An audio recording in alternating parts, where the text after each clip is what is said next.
श्री गणेशाय नमः।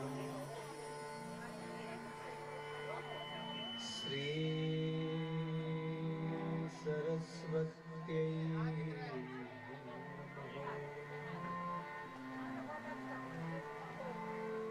श्री गुरुभ्यो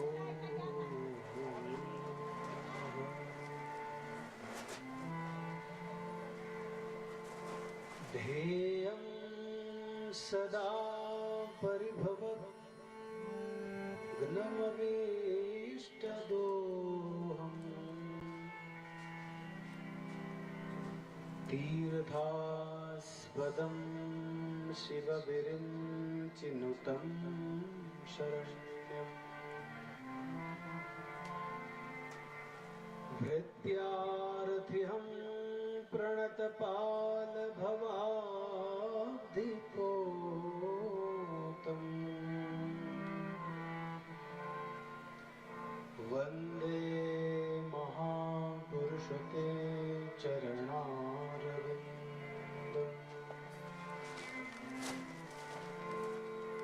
गङ्गातरङ्गरमणीयजटाकलापम् गौरी निरंतर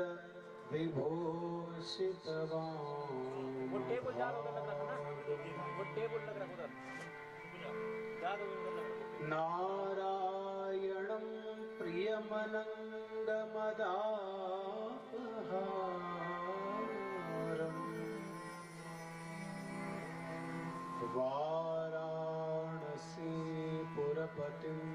भज विश्वनाथम्।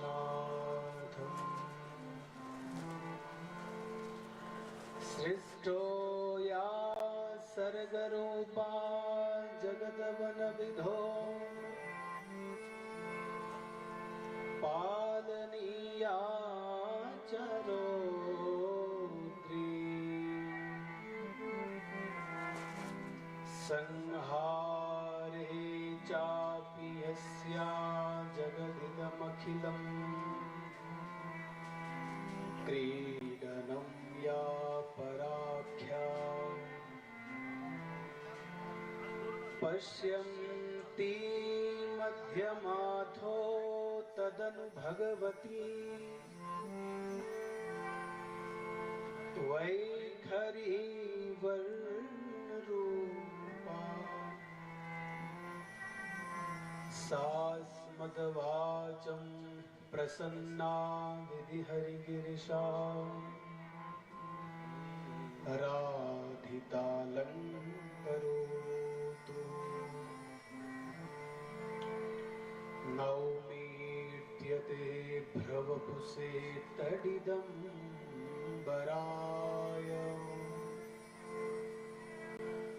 गुञ्जावतं सपरिपेक्षलसन्मुखाय वन्यस्रजे कवलवेत्रविषाणवेणु लक्ष्मण वरदे पशुपाङ्गजाय यस्याङ्के च विभाति भूधरसुता देवा पगामस्तके भालेर्बालविदुर्गले च गरलम् यशोरसिः व्यालराट सोऽयं भूतिविभूषणः सुरवरः सर्वाधिपा सर्वदा सर्वः सर्वगतः शिवः शशिनिभः श्रीशङ्करः पातु माम्। कृष्णाय वासुदेवाय हरये परमात्मने प्रणतः क्लेशनाशाय गोविन्दाय नमो नमः। नीलाचलनिवासाय नित्याय परमात्मने बलभद्र सुभद्राभ्याम् जगन्नाथाय ते नमः। गाओ में अग्रतः संतो गाओ में संतो पृष्ठतः गाओ में पुरतः संतो गवां मध्ये वसाम्यहम्। सच्चिदानन्दरूपाय विश्वोत्पत्त्यादिहेतवे तापत्रय विनाशाय श्रीकृष्णाय वयं नमः। नमो देव्यै महादेव्यै शिवायै सततं नमः। नमः प्रकृत्यै भद्राय नियतः प्रणतास्मताम्। बोले विष्णु महापुराण की जय। आइए कुछ मिनट प्रभु नाम स्मरण करते हुए सब गाएं। जय राधा माधव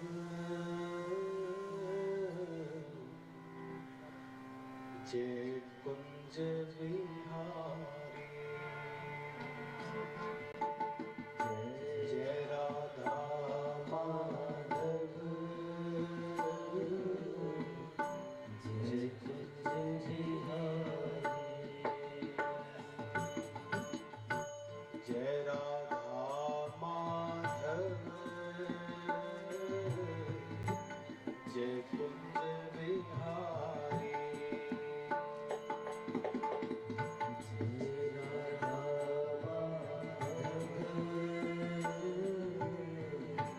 जय कुंज विहारी जय राधा माधव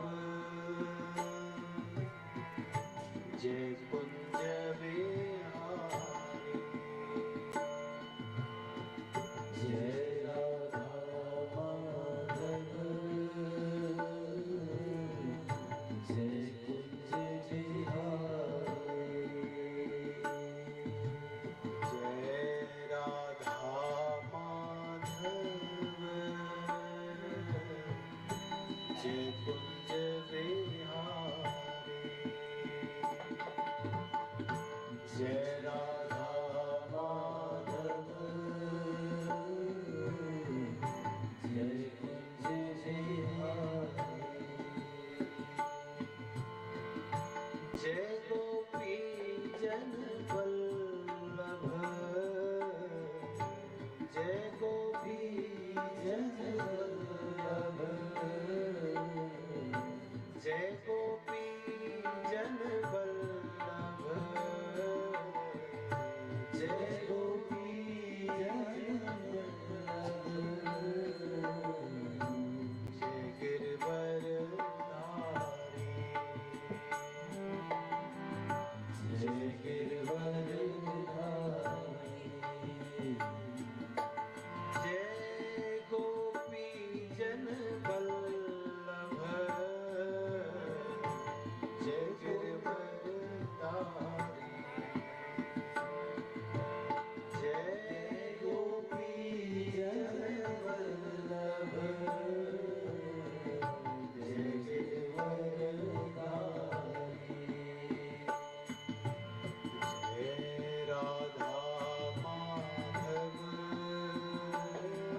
ब्रज जन रंजन यशोदानंदन ब्रज जन रंजन यशोदानंदन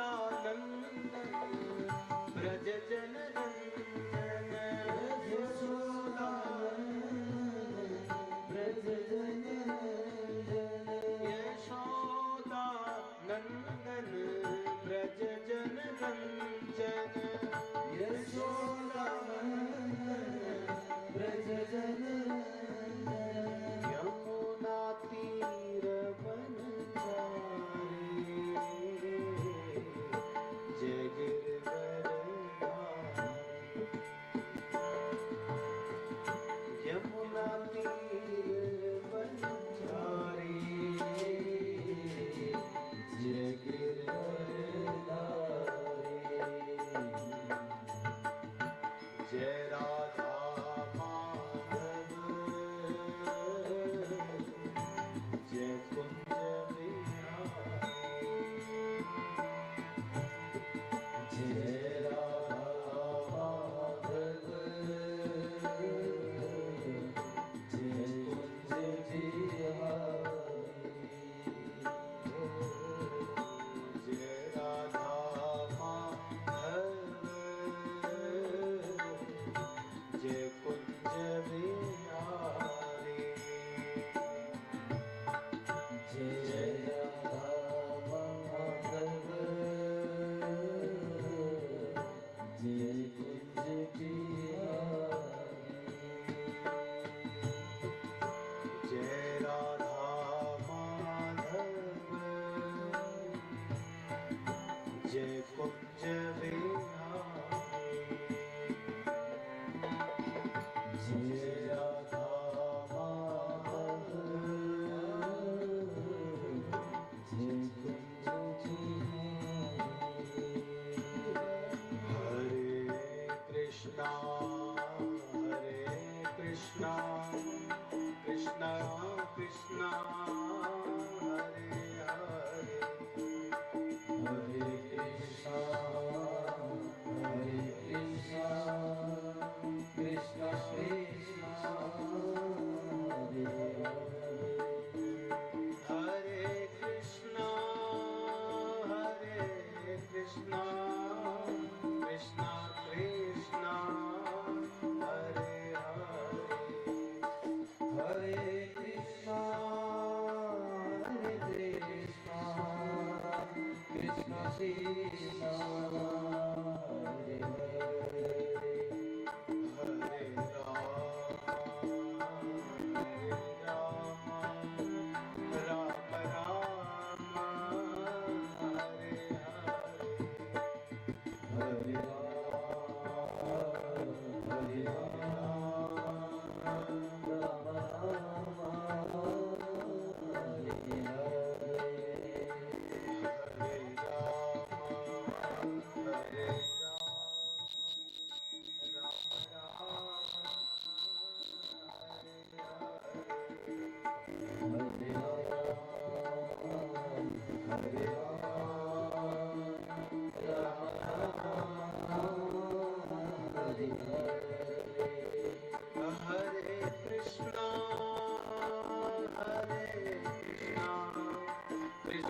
कृष्णा हरे कृष्णा हरे कृष्णा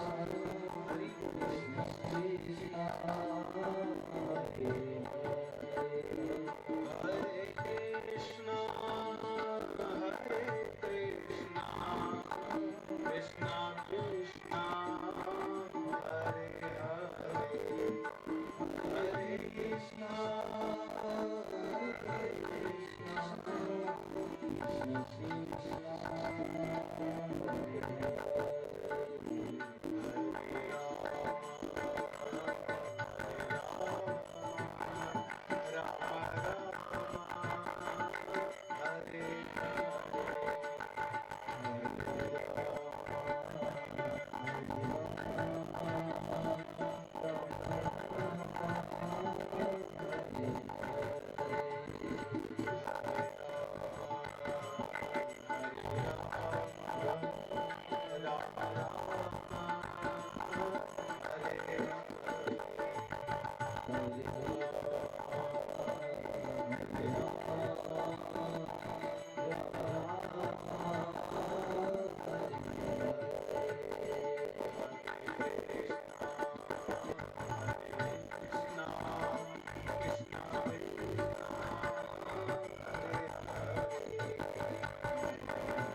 समय देवता की जय, नागराज भगवान की जय, नरसिंह देवता की जय, चंडिका मैया की जय, वीर देवता की जय, विष्णु महापुराण की जय,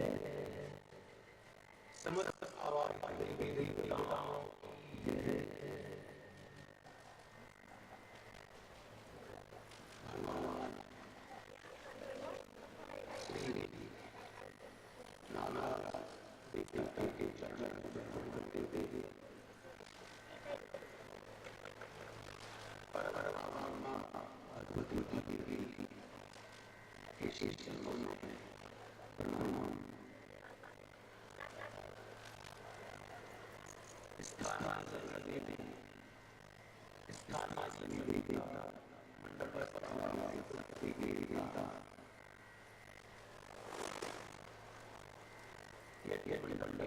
आचार्य श्री समस्त विद्वान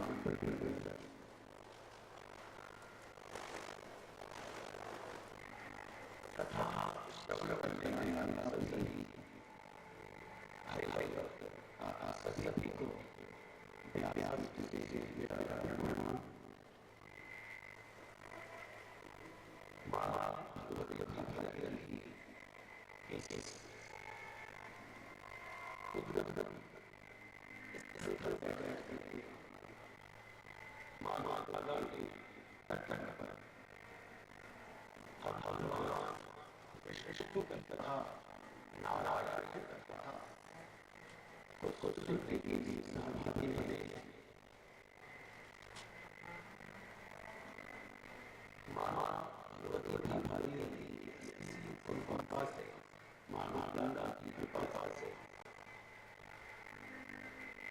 इस यज्ञ के आयोजन करने वाले पांच गुरुकुल समिति गंगोत्री समस्त भगवान गुरु ग्राम समस्त ग्रामवासी आपके द्वारा सुंदर आयोजन भगवान विष्णु प्रतिष्ठा महोत्सव सुंदर आयोजन आपके द्वारा यहाँ पर आयोजित किया गया है। आपका बहुत शुभकामनाएं बहुत धन्यवाद। भगवान की कृपा से ऐसे ही सब कार्य में हमारे धर्मशास्त्रों में कहा गया है कि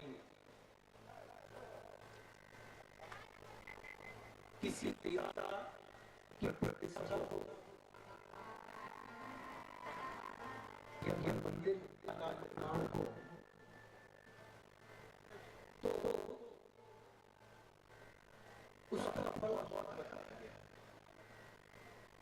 अलग अलग टीकाकारों में शास्त्रों में इसका पूरा वर्णन है। लेकिन यहाँ पर भगवान श्री नागराज की प्रतिष्ठा हो गई है और प्रतिष्ठा में भी एक विधि होती है। किसी भी यज्ञ में हम प्रारंभ करते हैं, कोई यज्ञ आरंभ करते हैं तो उसमें विधि और निषेध कहा गया है। क्या विधि है? विधि में कमी हो तो चलेगा, लेकिन जो निषेध है फिर निषेध। विधि थोड़ा सा कम हो जाए चलेगा, लेकिन जो निषेध है उसको फिर करना ही नहीं। इसलिए हमारे उपनिषदकार जो हुए हैं उन्होंने कहा, मैत्रायणी उपनिषद आदि ये बात कही गई है कि नास्ति यज्ञ समम मित्रम, नास्ति यज्ञ समम रिपुः। यज्ञ के समान कोई मित्र नहीं है और यज्ञ के समान कोई शत्रु नहीं है। यज्ञो वे विष्णु इति श्रुते। श्रुति भगवती कहती है जो यज्ञ है वही विष्णु। और यज्ञ में जैसा कि हम चर्चा कर रहे हैं कि पवित्रता का बड़ा ध्यान रखना पड़ता है। प्रातः काल में जब यहाँ पर मंदिर में जब देवता ने कहा कि मंदिर की स्वच्छता और पवित्रता का हम ध्यान रखें, और व्यासपीठ से भी मैं आपसे निवेदन कर रहा हूं कि मंदिर की जो प्रतिष्ठा है उस पर हम लोग थोड़ा सा सोच विचार करके शुद्धता और अशुद्धता का ध्यान रखें। दश पूर्वान दशा परान, एक प्रतिष्ठा अगर हम कर रहे हैं तो 10 पूर्व की पीढ़ियां और 10 आने वाली पीढ़ियों का उद्धार हो जाता है। कि प्राचीन धर्म ग्रंथों में विवरण मिलता है। और मंदिर का निर्माण कोई करे, मंदिर की प्रतिष्ठा कोई करे, यद्यपि प्रतिष्ठा सार्वभौम, प्रतिष्ठा किसी मंदिर की हम कर रहे हैं तो उसमें जो सबसे बड़ा फल बताया गया है, कोई मंदिर हो और वह जीर्ण हो, खंडिते स्फुटिते दग्धे,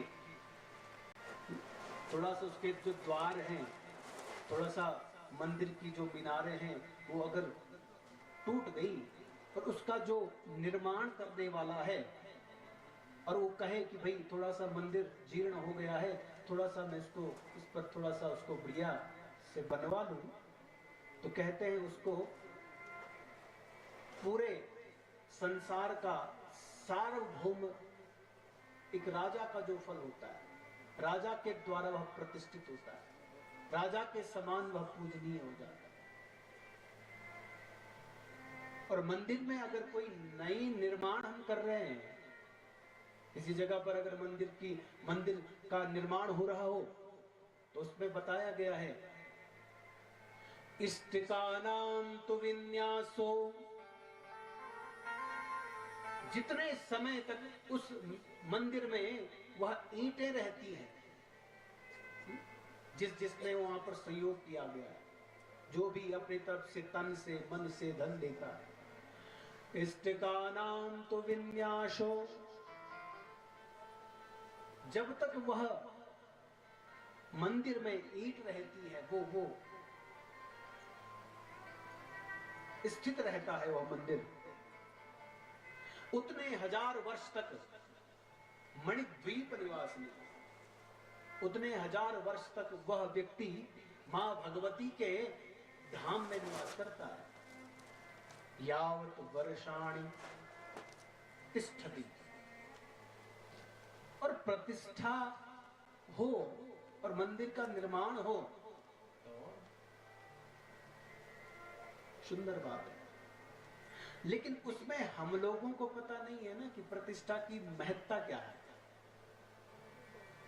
पूजा की जो महत्ता है वो क्या है।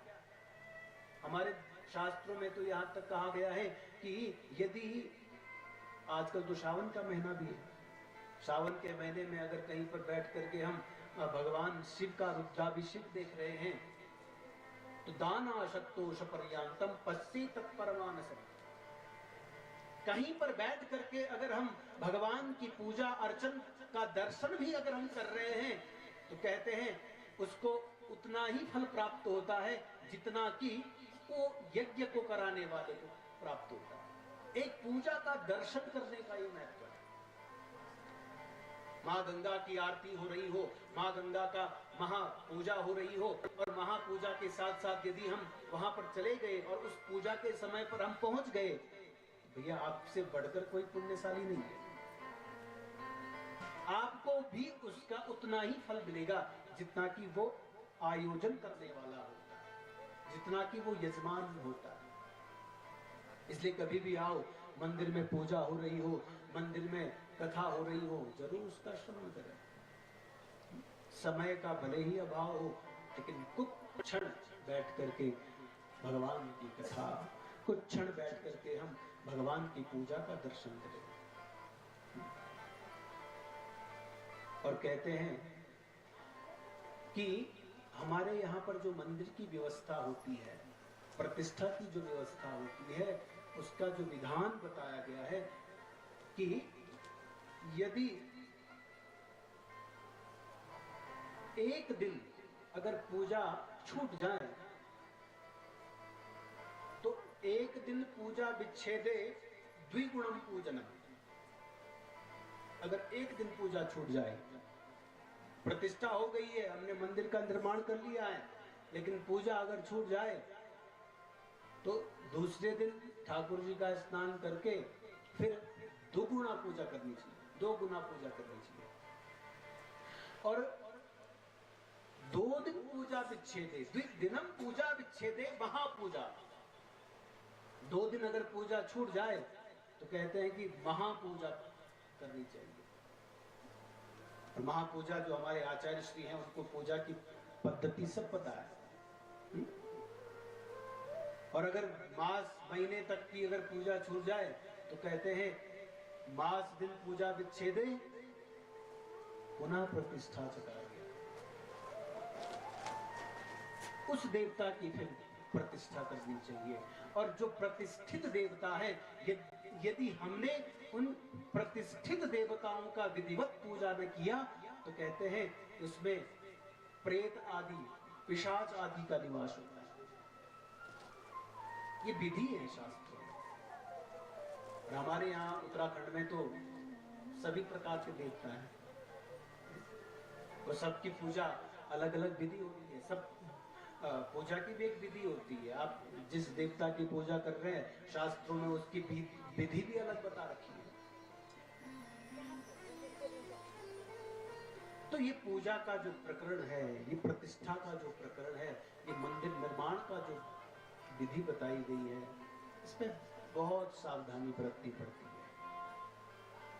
कहते हैं कि आजकल हम देखते हैं माताएं बहनें, धर्म भी यद्यपि आप लोगों से ही टिका हुआ है, माताओं से, तीर्थ पुरोहितों से, ब्राह्मणों से, तो कुछ बातें हम यहां से कहें, आपको पसंद आए तो लीजिएगा। हम मंदिर में जाते हैं या किसी देवता के पास जाते हैं तो उनका स्पर्श नहीं करना चाहिए। जैसे अभी भगवान शिव का महीना चल रहा है, श्रावण का महीना, और श्रावण के महीने में भगवान शिव को विश्वनाथ में जगह नहीं मिलती है जल चढ़ाने के लिए। और कभी कभी जल चढ़ाते चढ़ाते हम क्या करते हैं, भगवान शिव के सर पे हाथ टेक करके, अरे भाई धक्का मत दो, धक्का मत दो, ऐसा करते हैं। माताएं जो होती है, माताओं को शालिग्राम और भगवान शिव का स्पर्श नहीं करना चाहिए, भगवान शिव के लिंग का स्पर्श नहीं करना चाहिए। जिसने उसका स्पर्श किया उसको नरक की प्राप्ति होती है।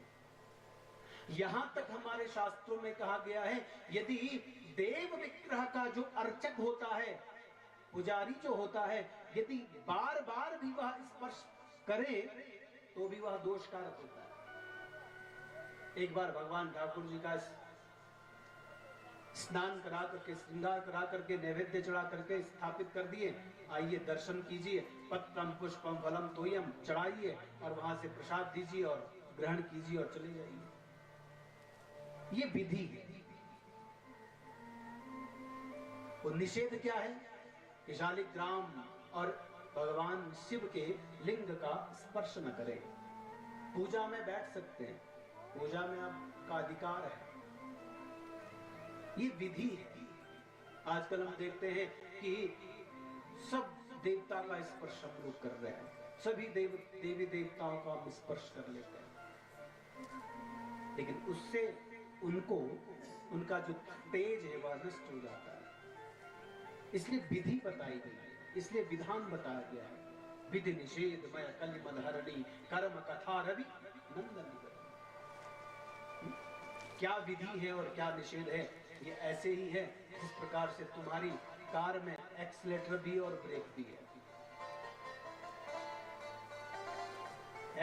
एक्सीलेटर अगर सही है तो समझो कि गाड़ी चलेगी, अगर ब्रेक फेल हो गया तो उस कार पर यात्रा करना खतरे से खाली नहीं, क्योंकि विधि और निषेध है।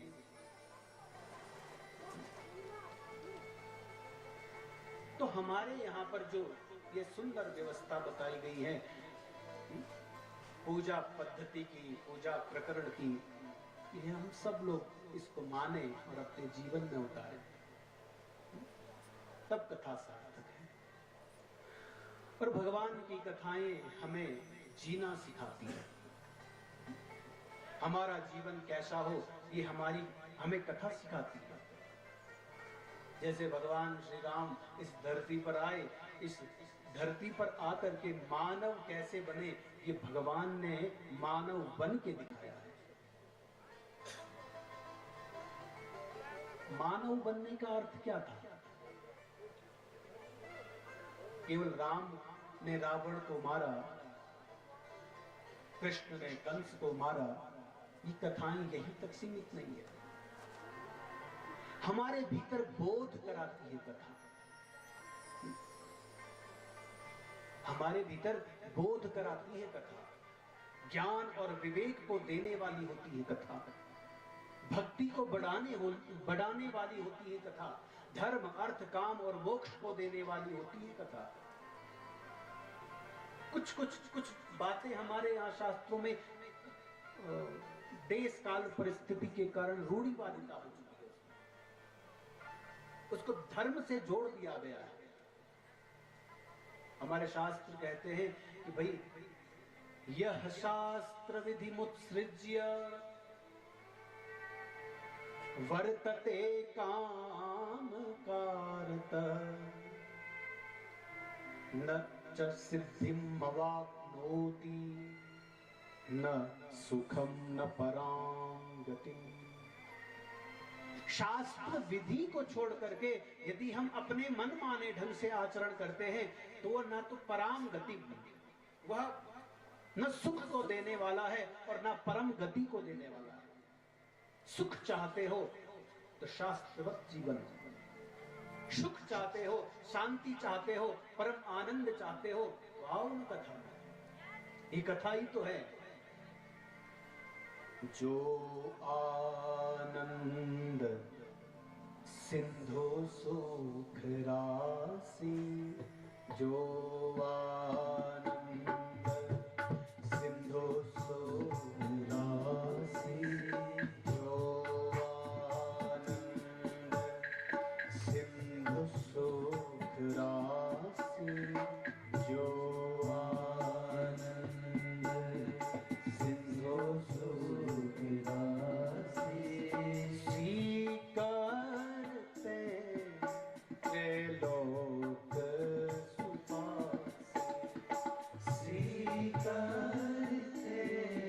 त्रैलोक सुपासि, जो आनंद सिंधु सुख राशि, जो आनंद सिंधु सुख राशि, जो आनंद सिंधु सुख राशि, जो आनंद सिंधु सुख राशि, स्वीकारते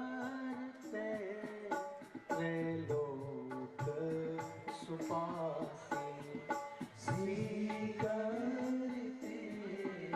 त्रैलोक सुपासि, जो आनंद सिंधु सुख राशि, जो आनंद सिंधु राशि, जो आनंद सिंधु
पास है। वो कौन है? बोले श्री राम है। सुख चाहते हो तो भैया भगवान श्री राम की शरण में आना पड़ेगा। सुख चाहते हो तो राम की शरण में आना पड़ेगा। एक संत ने बड़ा अच्छा भाव कहा है, आराम चाहते हो, आराम चाहते हो तो आराम की शरण में। और तब तक हमारा जीवन हराम हो रखा है जब तक हम राम की शरण में नहीं आए। सुख और आनंद हम संसार से चाहते हैं, हमारी चाह ही गलत हो रखी है। जिससे हम चाहते हैं सुख, वो कभी सुख देने वाला नहीं है। हम लोगों की बुद्धि इतनी खराब हो रखी है कि संसार तो है ही दुखालयम अशाश्वतम, और इस संसार रूपी, इस संसार से हम किस चीज की मांग रखते हैं? सुख की। बहुत बड़ी गलती कर रहे हैं। सुख चाहते हैं, आराम चाहते हैं तो आराम की शरण।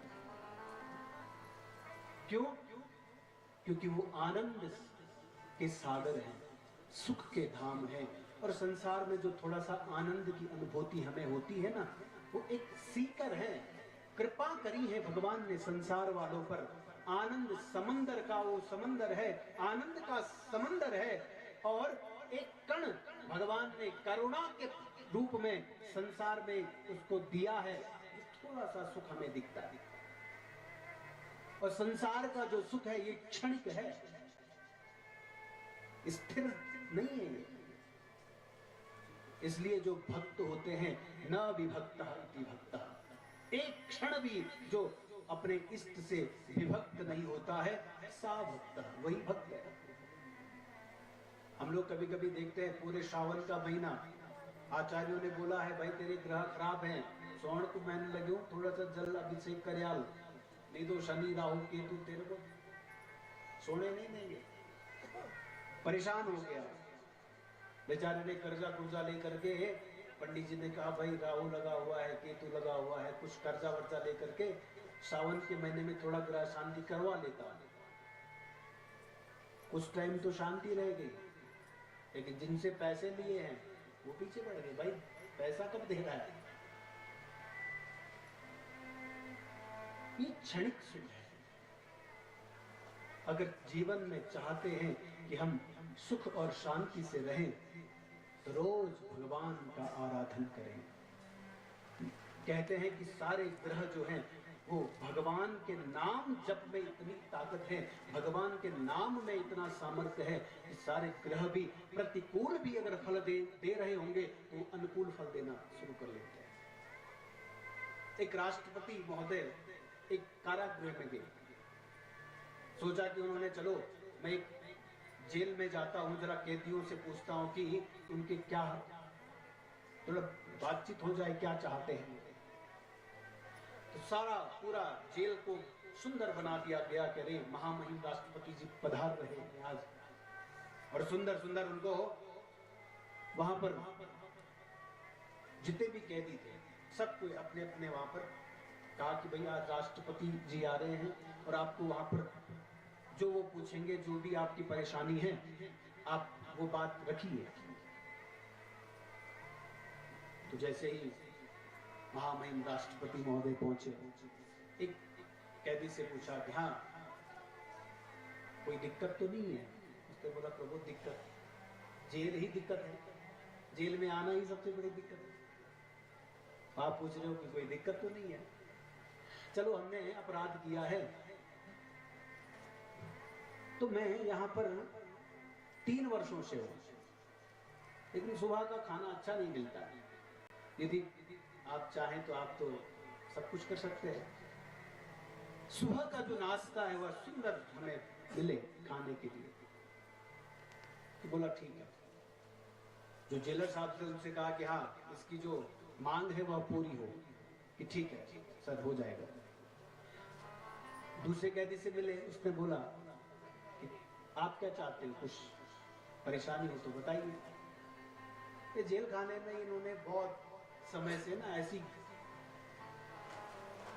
गंदगी रहती है, इसमें थोड़ा सा पुताई करवा के सुंदर हमारा जो रहने का कमरा है वो अच्छा हो, तो थोड़ा सा हमारी जो सजा है वो जल्दी कट जाए।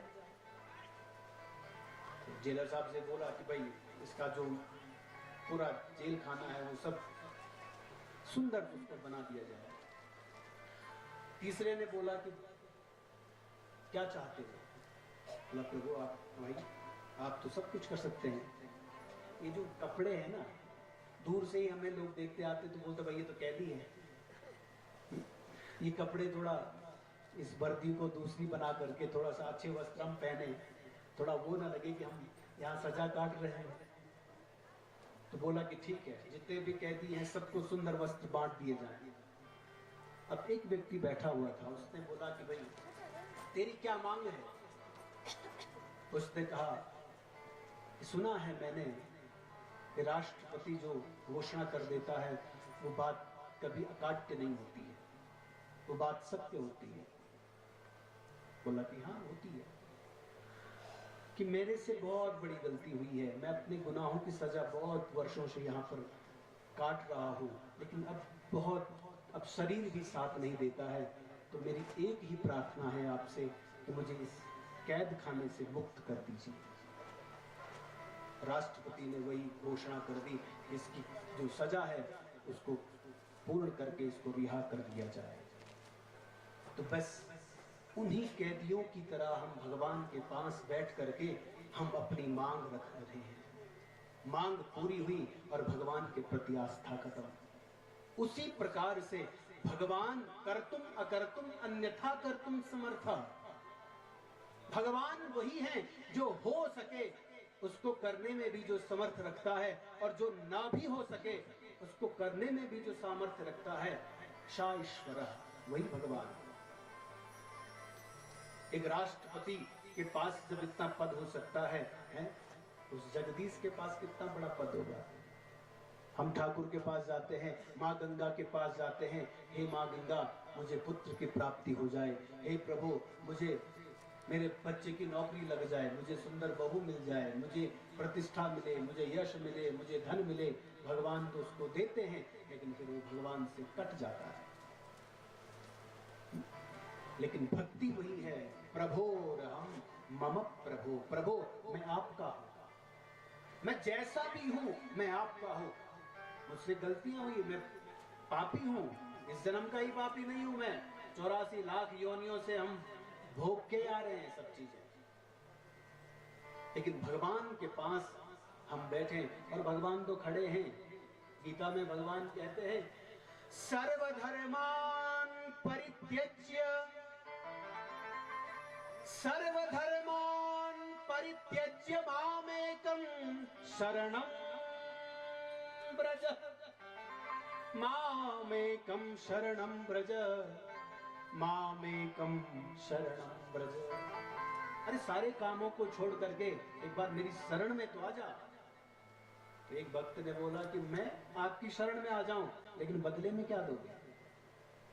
बोला कि अहम त्वाम सर्व पापेभ्यो, मैं तुम्हें सारे पापों से मुक्त करके मोक्षयिष्यामि मा शुचा, मैं तुम्हें मोक्ष प्रदान करूंगा। लेकिन हमें भगवान की इन बातों पर भरोसा ही नहीं है।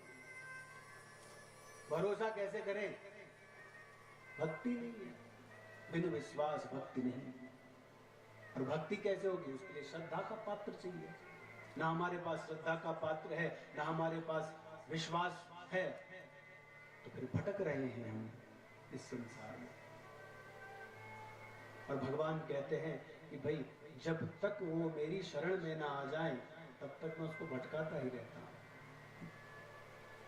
अति हरि कृपा जाई पर होई, अति हरि कृपा जाई पर होई, अति हरि कृपा जाई पर होई, अति हरि कृपा सबको सुना है जाई पर।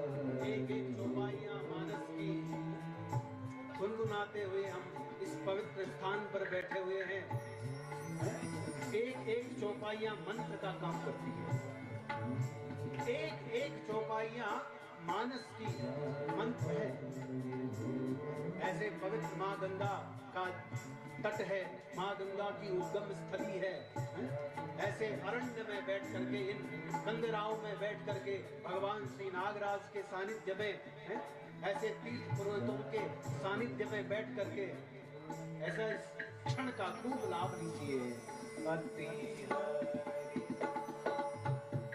कृपा जाहि पर होई, अति कृपा जाहि पर होई, पाव दे एहि मार्ग सोई, पाव दे एहि मार्ग सोई, अति कृपा जाहि पर होई, अति कृपा जाहि पर होई, पाव दे एहि मार्ग सोई, पाव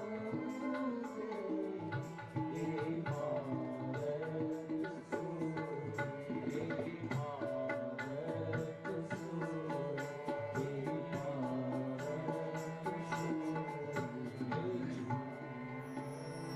सोई। अति हरि कृपा, एक होती है कृपा, एक होती है अति हरि कृपा। तो ये अति हरि कृपा ही है जो हम यहाँ पर बैठे हुए हैं कथा में, ये अति हरि ही कृपा। भाग्योदयेन बहुजन्म समर्जितेन सत्संगमं चलभते पुरुषो यदा वे। तो ये जो क्षण है, ये जो सुंदर समय है, एक घड़ी आधी में बुनियाद, तुलसी संगत साधु की कटे कोटि अपराध। एक क्षण का जो सत्संग है, एक क्षण का जो हमने कथा में व्यतीत किया गया जो पल है, कभी आपका व्यर्थ नहीं जाएगा। हमारे ऋषि कहते हैं कि दिवसम अवंध्यम कुर्यात्, दिवस को अवंध्य करो। वही दिन है जिन दिनों में हमने भगवान का स्मरण किया है, वही दिन है। बाकी व्यर्थ कालत्व, हम अपने सांसों को ऐसे ही अब व्यतीत कर रहे हैं, लेकिन वही घड़ी है जब हम भगवान का स्मरण कर रहे हैं, भगवान का नाम जप कर रहे हैं, भगवान का कीर्तन कर रहे हैं। और सत्संग की महिमा और कथा की महिमा यहाँ तक कही गई है। एक चोर था, सुनो ध्यान से, अब मुझे तो बड़ा आनंद आ रहा है, यहाँ सब जितने बैठे हुए हैं रसिक श्रोता हैं, वो सब सुन रहे हैं आपकी श्रद्धा, वहां से आपकी श्रद्धा है और यहाँ से हमारा जो भाव है, वक्ता श्रोता ज्ञान बुद्धि। एक चोर था, जन्मजात चोर, जन्म से भी चोर था, लेकिन खानदानी चोर, बाप भी चोर था, दादा भी चोर था,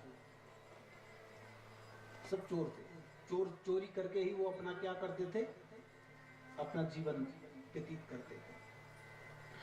तो उसके पिता इतने कट्टर थे कि उसने कहा कि कहीं भी सत्संग हो रहा हो, कहीं भी कोई यज्ञ अनुष्ठान हो रहा हो, कभी सुनना मत, कभी जाना ही मत वहां। अरे हमारा पेशा चोरी करना है, उससे हम पैसा इकट्ठा करते हैं और अपने परिवार का पालन पोषण करते हैं। तो बोला ठीक है। एक बार क्या हुआ कि उसने चोरी करी, और जैसे ही वह चोर चोरी करके आया, और ऐसी ही वहां पर मंदिर के प्रांगण में कथा चल रही थी। अब चोर है, भागते भागते उसके पैर में कांटा चुभ गया। पैर में कांटा चुभ गया तो अब पिता ने तो कहा था कि भाई जहां पर सत्संग हो रहा हो वो बातें सुनना मत। जहां पे कोई सत्संग आदि कथा होती थी वो अपने कान, दोनों कानों को बंद कर देता था। लेकिन दोनों कानों को बंद करके अब उसको ये लगा कि भाई मेरे पीछे जो पड़े हुए हैं गांव वाले, उनको पता लगा है कि ये चोर है और मेरे पीछे आ रहे हैं, मेरे पैर में कांटा चुभा हुआ है। अब कानों से तो हाथ निकालना ही है ना, क्योंकि कांटा निकालना है।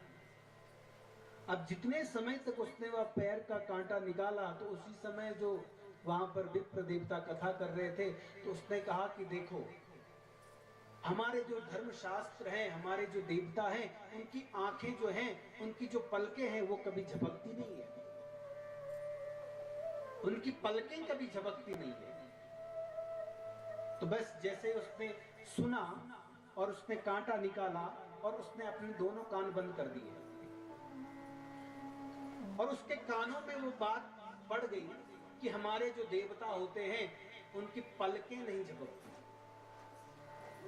वो बात उसके मन में बैठ गई। तो वहां से भागा अपने घर और अपने घर में उसने सारा धन दिया और कहा कि भैया आज तो मैं बहुत मुश्किल से बचा हूं। लेकिन अब अकस्मात क्या हो गया कि चोर के घर में चोरी हो गई। चोर के घर में भी चोरी होती है। अब जो चोरी करने के लिए वहां पर आया वो बिल्कुल मां काली का रूप धारण करके उनको डराने लग गया। हाथ में तलवार है, बिल्कुल मां काली का स्वरूप धारण किया हुआ है उसने, और कह रहा है कि सारा धन दे दो, नहीं तो मैं तुम्हें अभी मार मृत्यु दंड देता हूं। अब सब घबराने लग गए। जो उसके पिता थे वो भी घबरा के सारा धन इकट्ठा, अरे भाई अभी हम बचे रहेंगे तो चोरी करते रहेंगे, लेकिन अभी कम से कम जान तो बच जाए इससे। लेकिन उसने देखा जो काली बनकर के वो चोर जो आ रखा था, सारा धन हड़पने वाला था, उसकी बार बार वो पलकें झपक रही थी। और जैसे ही उसने उसकी आंखों पे देखा उसकी पलक झपक रही है। और उसने सत्संग में कथा में सुना था कि हमारे देवताओं की पलकें नहीं झपकती। तो उसने वो उसको लगा वो ये कोई काली नहीं है, ये चोर है और हमें यहाँ पर परेशान कर रहा है, हमारा सारा धन हड़पने के लिए आया हुआ है। तो उसने अपने पिता से बोला कि अरे पिताजी ये कोई काली वाली नहीं है, ये चोर है, ये कोई भगवान नहीं है, हमें डरा रहा है। उसको पकड़ा और मारने लग गया, उसको भगा दिया उसको वहां से। अब उसके पिता ने बोला कि बेटा तू ये बता कि तुझे कैसे पता चला कि ये कोई भगवान नहीं है, ये कोई देवी नहीं है। तो उसने सारा वृत्तांत सुनाया कि पिताजी उस दिन मैं चोरी करके आया और मेरे पैर में कांटा चुभा, तो मैंने अपने कानों से हाथ हटाए और हाथ हटाने से मैं जब तक वो कांटा निकाल रहा था मेरे कानों में वो शब्द पड़ गए कि हमारे जो देवता होते हैं उनकी पलकें नहीं झपकती। बस सुन करके उसके पिता को बड़ा बोध हुआ, अरे एक क्षण का सत्संग अगर हमारे परिवार की रक्षा कर सकता है, हमारे परिवार को बचा सकता है, तो जो जिनका जीवन ही सत्संग में है तो उनका जीवन कितना दिव्यमय होगा। ये बात जब उसने सुनी तो सारा अपना कार्य छोड़ करके कथाओं में, सत्संग में भगवान श्री हरि का स्मरण करने लगे और हरि का स्मरण करते करते अपने जीवन को धन्य किया, मुक्त हो गए संसार से। एक क्षण का सत्संग। ऐसे ऐसे सत्संग की महिमा है, कथा की महिमा है। और कथा और सत्संग, हरिनाम, ये कीर्तन जो है ये कभी व्यर्थ नहीं जाएंगे।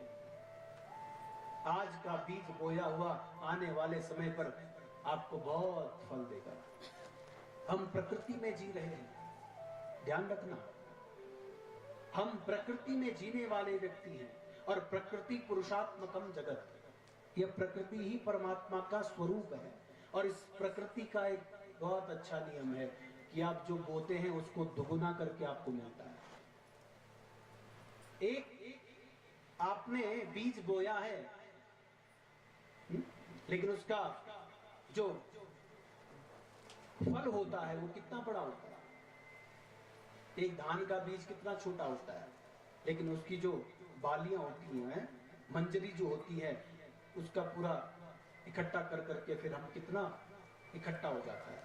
बीज हमने एक बोया, उसी प्रकार से धर्म रूपी ये बीज है जो हम बो रहे हैं आज।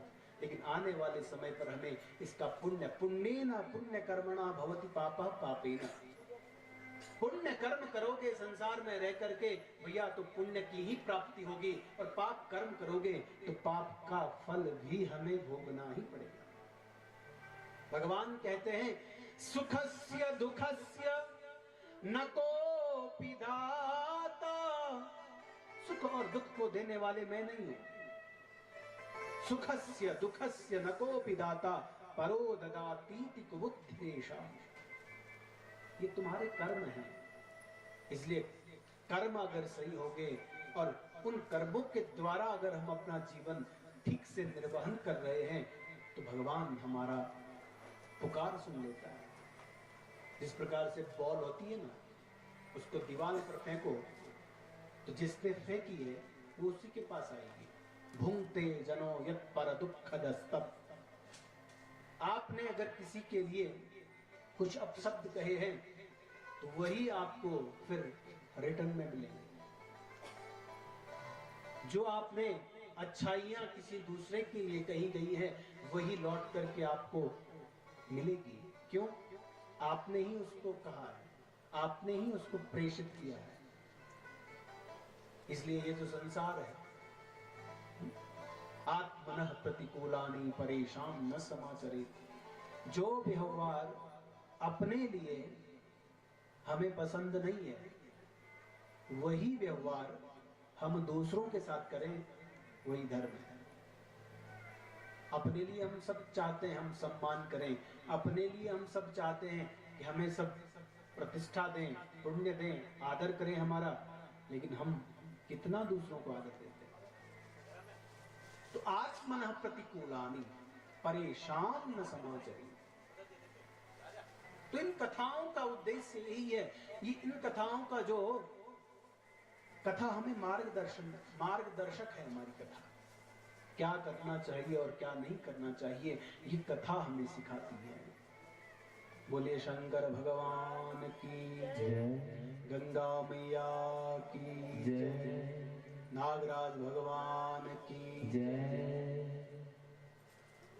तो भगवान विष्णु और भगवान नागराज में कोई भेद नहीं है। कल हमने कथा सुनी और आगे चल करके जो कथा आती है, देखो पितरों की जो संतान हुई उनका वर्णन आता है। भृगोख्यात्यां समुत्पन्नां लक्ष्मीर्विष्णु परिग्रह धाता तथा धातृ विधातारो ख्यात्यायां सुतो भृगो। भृगु जी के द्वारा ख्याति से जो मां लक्ष्मी का प्रादुर्भाव हुआ और मां लक्ष्मी के धाता और विधाता नाम के 2 पुत्र उत्पन्न हुए। और मेरु की आयाति और नियति नाम की जो कन्याएं थी, धाता और विधाता के यहां पर ब्याही गई और उनसे मृकंडु नाम के 2 पुत्र हुए और मृकंडु से मार्कंडेय ऋषि का जन्म हुआ। अब जो ये मृकंडु ऋषि हैं उनकी कथा हम सुने, इनका जन्म कैसे हुआ, मार्कंडेय ऋषि का कैसे जन्म हुआ। एक बार क्या हुआ, मृकंडु जो ऋषि थे वो बड़े दुखी थे। उन्होंने भगवान शिव की आराधना करी, बहुत वर्ष हो गए लेकिन उनको कोई संतान नहीं थी।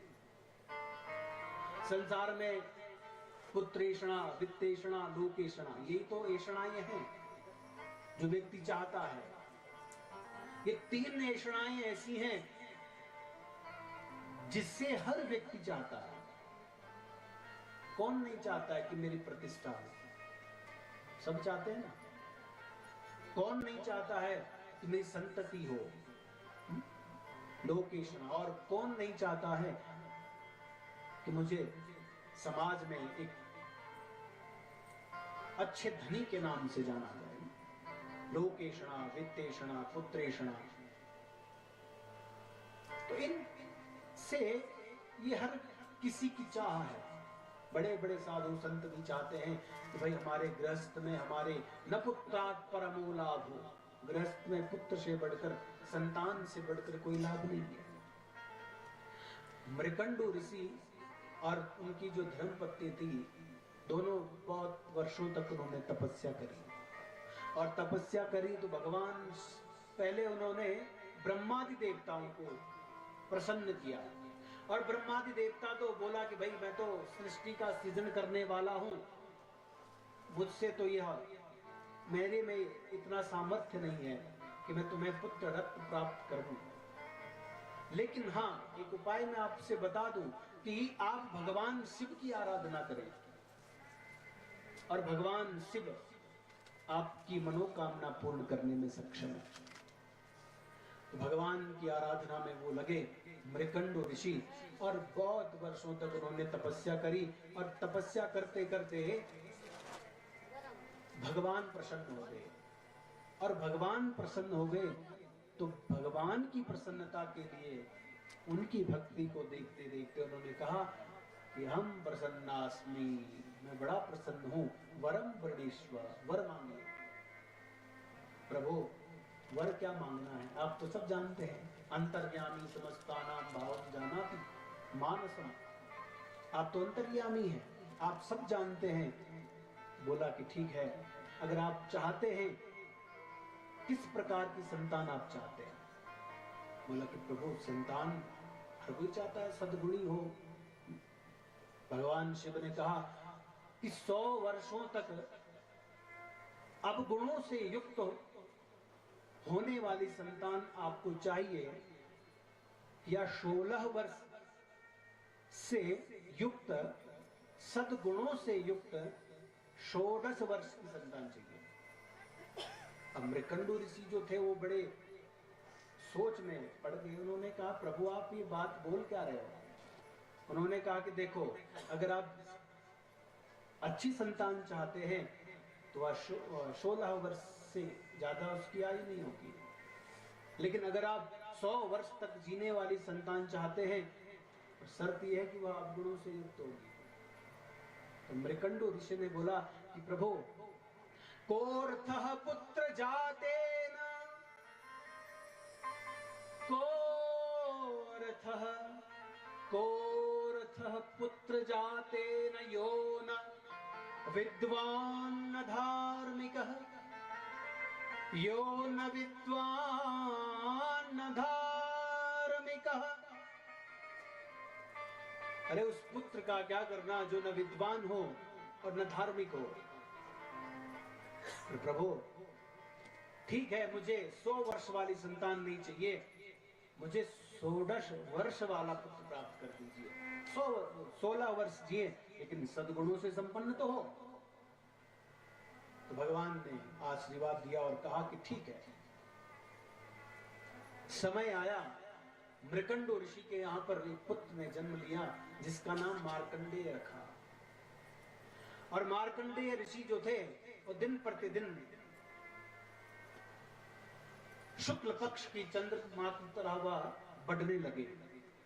और धीरे धीरे जब वह उम्र बीतने लगी, एक दिन मृकंडु ऋषि और उनकी जो धर्मपत्नी थी अपने आश्रम में बैठे हुए थे, और जैसे ही बालक की वह सुंदरता और दिव्यता को देखते देखते उसके प्रति इतने आसक्त हो गए थे कि भूल गए अरे ये तो 16 वर्ष तक ही रहेगा। तो आपस में बात करने लगे, भगवान ने हमें इतना अच्छा पुत्र तो दिया है, लेकिन अरे इसकी तो अल्प आयु है। और उसने सुन लिया, और जैसे जैसे उसकी उम्र बढ़ने लग गई, और भगवान, उसने अपने पिता से पूछा कि आप चिंता न करो, यदि पुत्र सुपुत्र स्यात् व्यर्थो ही धन संचय। पुत्र यदि सुपुत्र हो तो व्यर्थ है धन का संचय करना। क्यों? सत्पुत्र हो तो वो अपनी योग्यता से, पुरुषार्थ से धन कमा लेगा। और यदि पुत्र कुपुत्र स्यात्, पुत्र कुपुत्र हो तो जो भी संपत्ति है वो सब नष्ट कर देगा। तो पिता के उस भाव को देख करके, उस चिंता को देख करके मार्कंडेय ऋषि ने बोला, पिताजी आप चिंता न करो, जिस भगवान ने मुझे दिया है, जिस भगवान ने मुझे जन्म दिया है, क्योंकि जातस्य ही ध्रुवो मृत्यु ध्रुवम जन्म मृतस्य च। अरे संसार में आए हैं, जन्म लेने वाले की मृत्यु निश्चित है और मृत मरे हुए का जन्म निश्चित है। ये तो प्रकृति का चक्र है ना। चक्रार पंक्तिरिव गच्छति भाग्य पंक्ति। चक्र के पहिए की तरह ये भाग्य की रेखाएं बदलती रहती हैं। उस चक्र की तरह हम लोग घूम रहे हैं। कभी अच्छा समय आ जाता है, कभी बुरा समय आ जाता है, कभी अनुकूल परिस्थितियां आ जाती हैं, कभी प्रतिकूल परिस्थितियां आ जाती हैं। इसमें चिंता नहीं करनी चाहिए, बल्कि भगवान का स्मरण करके धैर्य पूर्वक भगवान का स्मरण करना चाहिए। इसलिए पिताजी आप चिंता न करो, जिस भगवान ने मुझे जन्म दिया है वही जीवन देगा। और आज मृकंडू के जो पुत्र मार्कंडेय ऋषि है गए हैं गंगा जी के तट पर, और वहां पर सुंदर शिवलिंग, बालू का जो शिवलिंग है वो बनाया और भगवान शिव की आराधना करने लग गए। और भगवान शिव की जब आराधना करने लग गए, पत्रम पुष्पम फलम तोयम यो में भक्त्या प्रयच्छति। तो आइए हम भी भगवान शिव की आराधना करें। सावन का महीना है, थोड़ा सा भगवान का स्मरण करें। नमामि समीशान निर्वाण रूपम विभुं व्यापकं ब्रह्म वेद स्वरूपम।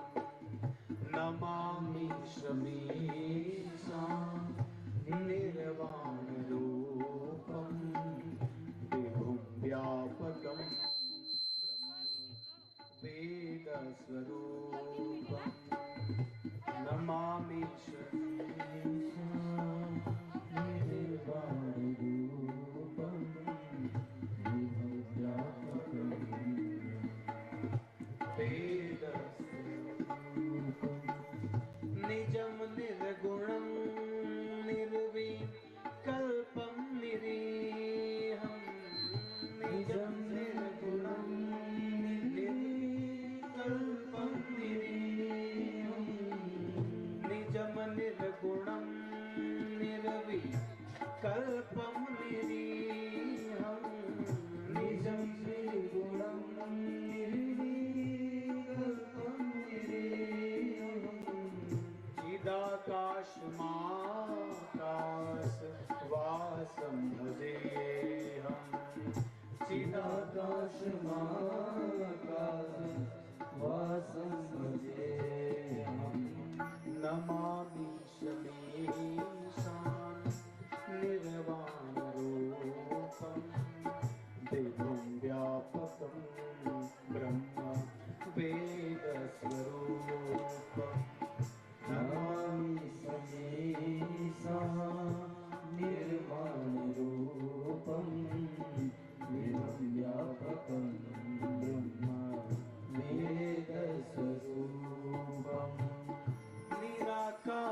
तुषारादृशं काशकोरं गभीरं तुषारादृशं काशकोरं गभीरं तुषारादृशं काशकोरं गम्भीरं तुषारादृशं काशकोरं गम्भीरं मनोभूतकोटि प्रभाश्री शरीरं मनोभूतकोटि प्रभाश्री शरीरं स्फुरन्मौलिकल्लो नीचारुगङ्गा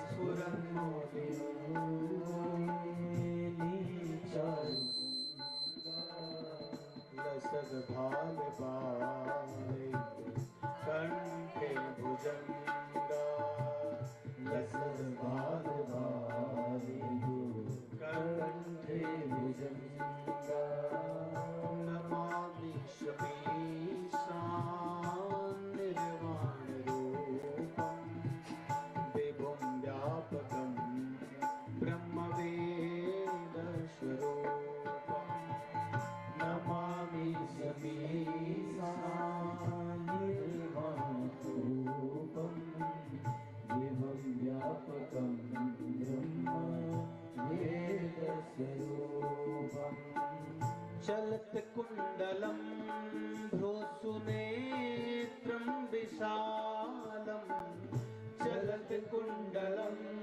भ्रूनेत्रं विशालं प्रसन्नाननं नीलकण्ठं दयालं प्रसन्नाननं नीलकण्ठं दयालं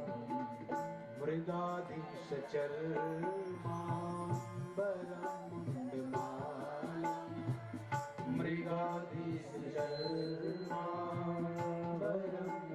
मृगाधीशचर्माम्बरमुण्डमालं प्रियं शङ्करं सर्वनाथं भजामि प्रियं शङ्करं सर्वनाथं भजामि नमामि शमीशान निर्वाण रूपं विभुं व्यापकं ब्रह्मवेद स्वरूपं नमामि शमीशान हर हर महादेव रूपं विभुं व्यापकं ब्रह्मवेद स्वरूपं प्रचण्डं प्रकृष्टं प्रगल्भं परेशं प्रचण्डं प्रकृष्टं प्रगल्भं परेशम्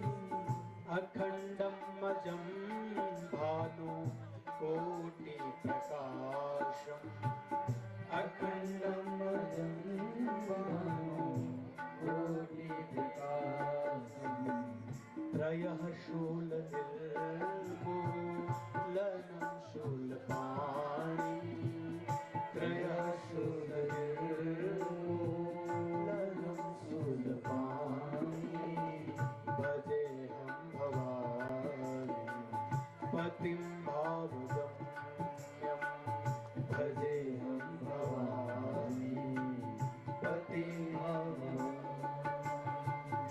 नमामि शमीशान निर्वाण रूपं विभुं व्यापकं ब्रह्मवेद स्वरूपं नमामि शमीशान निर्वाण रूपं विभुं व्यापकं ब्रह्मवेद स्वरूपं कलातीत कल्याण कल्पांतकारी कलातीत कल्याण कल्पांतकारी सदा सच्चिदानंद दाता पुरारी सदा सच्चिदानंद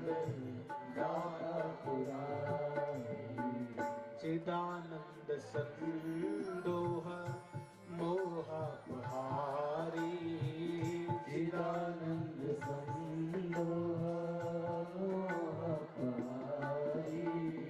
प्रसीद प्रसीद प्रभो मन्मथारी, प्रसीद प्रसीद प्रभो मन्मथारी। नमामि शमीशां निर्वाण रूपं, नमामि शमीशां निर्वाण रूपं। विभुं व्यापकं ब्रह्मवेदस्वरूपं, विभुं व्यापकं ब्रह्मवेदस्वरूपम्। न यावद् उमानाथपादारविन्दं, न यावद् उमानाथपादारविन्दं। भजन्ति हलोके परिवानराणां, भजन्ति हलोके परिवाराणाम्। न यावत् उमा शान्ति सन्तापनाशं, न यावत् सुखं शान्ति सन्तापनाशम्। प्रसीद प्रभो सर्वभूतादिवासम्, प्रसीद प्रभो सर्वभूतादिवासम्। नमामि शमीशां निर्वाणरूपं, नमामि शमीशां निर्वाणरूपं। विभुं व्यापकं ब्रह्मवेदस्वरूपं, विभुं व्यापकं ब्रह्मवेदस्वरूपम्। न जानामि योगं जपं नैव पूजा, न जानामि योगं जपं नैव पूजा। न जानामि योगं जपं नैव पूजा, न जानामि योगं जपं नैव पूजा। नतोऽहं सदा सर्वदा शम्भुतोऽभ्यं, नतोऽहं सदा सर्वदा शम्भुतोऽभ्यम्। जराजन्मतो भोगतातप्यमानं, जराजन्मतो भोगतातप्यमानम्। प्रभो पायापन्नमामि शशम्भो, प्रभो पायापन्नमामि शशम्भो। नमामि शमीशां निर्वाणवेदस्वरूपं, विभुं व्यापकं ब्रह्मवेदस्वरूपं, विभुं व्यापकं ब्रह्मवेदस्वरूपम्। रुद्राष्टकमिदं प्रोक्तम् विप्रेण हरतोषये, ये पठन्ति नरा भक्त्या तेषां शम्भुः प्रसीदति। बोले शंकर भगवान की जय। काशी विश्वनाथ भगवान की जय। तो बालू का जो शिवलिंग है उस पर मार्कंडेय ऋषि कहे कि न जानामि योगम जपम नैव पूजा। ना मैं योग जानता हूं प्रभु, न जप जानता हूं, आवाहनम न जानामि न जानामि तवार्चनम पूजा चैव न जानामि क्षम्यताम परमेश्वर। तो भगवान जो है वो तो स्तुति से प्रसन्न होते हैं। स्तुति कस्य न तुष्यते। स्तुति किसको प्रसन्न नहीं लगती है, किसको अच्छी नहीं लगती है। तो भगवान ने शेखर रक्षमा, चंद्रशेखर, चंद्रमा ही जिसका मुकुट है, हे प्रभु मुझे लेने के लिए यमदूत आ गए हैं। आलिंगन किया और भगवान शिव प्रकट हुए। बोले शंकर भगवान की जय। चंद्रशेखर माश्रये मम किम करिष्यति वे यमः। अरे जिसके सानिध्य में मैं हूं, उसका यम क्या बिगाड़ सकता है। अकाल मृत्यु वो मरे जो कर्म करे चांडाल का, काल उसका क्या करे जो भक्त हो महाकाल का। कालों के जो काल है महाकाल भगवान शिव, जब तक शांत हैं तब तक ठीक है, लेकिन भगवान शिव भी अगर भ्रिकुटि विलास सृष्टि लय होई तो भगवान जब तक शांत हैं, कैलाश के गिर शिखरों पर बैठे हुए हैं तब तक तो ठीक है, लेकिन जब थोड़ा सा भी अपने भक्तों के अपमान उनको सहन नहीं होता है तो फिर वो सहन नहीं, फिर रौद्र रूप में आ जाते हैं और फिर तांडव करने लग जाते हैं। भगवान अपने भक्त को भक्त की रक्षा के लिए प्रकट हो जाते हैं। एक श्लोक है बड़ा अच्छा है पुराणों में। भगवान का नाम स्मरण हम कर रहे हैं तो विष्णु चक्र गदा प्रयाति पुरतः। आगे अगर हम भगवान शिव को रख करके भगवान का स्मरण हम कर रहे हैं तो भगवान विष्णु आगे हमारी रक्षा करते हैं उस भक्त की। विष्णु चक्र गदा प्रयाति पुरतः। भगवान विष्णु अपने शंख चक्र गदा लेकर के उस भक्त की रक्षा करते हैं। सोले शिव पृष्ठतः। हमारे पृष्ठ भाग में भगवान शिव जो है वो त्रिशूल लेकर के रक्षा करते हैं। जिसकी सेवा में भगवान विष्णु स्वयं चक्र लेकर के सेवा कर रहे हैं, उसकी रक्षा कर रहे हैं, तो उसको कौन मार सकता है। भगवान पृष्ठ भाग में भगवान शिव त्रिशूल लेकर के उसकी रक्षा कर रहे हैं तो उसको कौन मार सकता है। इसलिए नाम में वो शक्ति है। कभी भी घर से निकलें तो भगवान का नाम स्मरण करके निकलें। भगवान का नाम जो है वो हमारी रक्षा करता है। भगवान का नाम लेने वाले का कभी पतन नहीं होता। तो आज जब देखा उन्होंने कि ब्रिकंडू मार्कंडेय ऋषि की जो भक्ति है बड़ी अकाट्य भक्ति है और भगवान प्रसन्न हुए।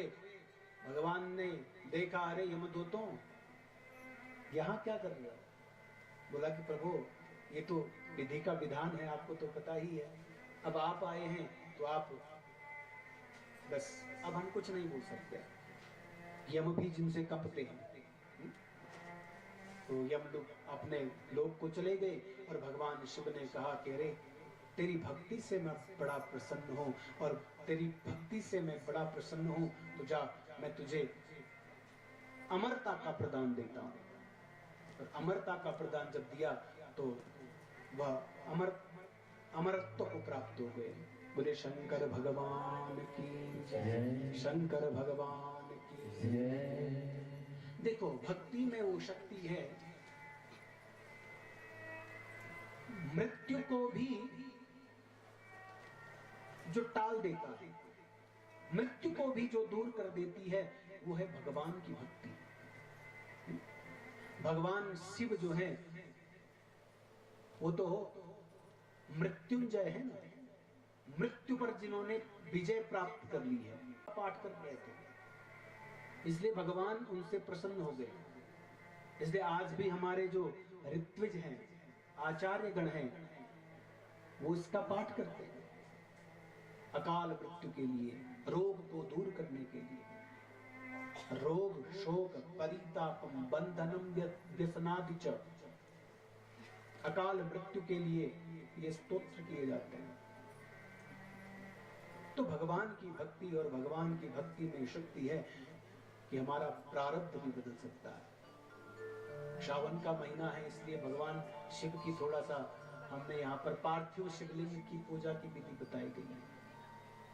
पार्थिव शिवलिंग में भी ऐसा है कि अपने घर में बैठकर, यहाँ पर तो लिखा है कि उन्होंने रेत का शिवलिंग बनाया था, तब भगवान उन पर प्रसन्न हो गए।